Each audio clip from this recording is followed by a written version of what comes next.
सचिन घायवळ शस्त्र परवानामध्ये ज्या पद्धतीने अत्यंत बेकायदेशीर प्रक्रिया योगेश कदमांनी पार पाडली, त्यानंतर योगेश कदम हे गुंडांना अभय देणारे आणि गुंडांना जाणीवपूर्वक बळ देण्यास कारक असणाऱ्या घटकांपैकी एक हे आता जवळपास सिद्ध झालं आहे।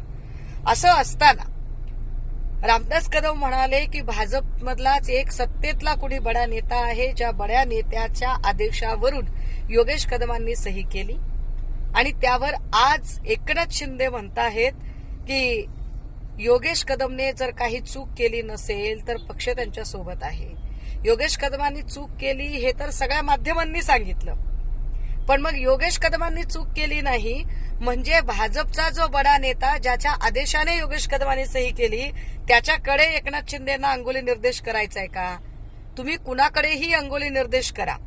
रामदास कदम, एकनाथ शिंदे, देवेंद्र फडणवीस यांनी एकमेकांमध्ये काय फुटबॉल खेळायचा आहे तो खेळावा, मात्र स्वच्छ पुणे सुंदर पुणे हे सुरक्षित पुणे झालं पाहिजे आणि सुरक्षित पुण्यामध्ये गुंडांना अभय देणारे मंत्री त्यांचा राजीनामा झाला पाहिजे।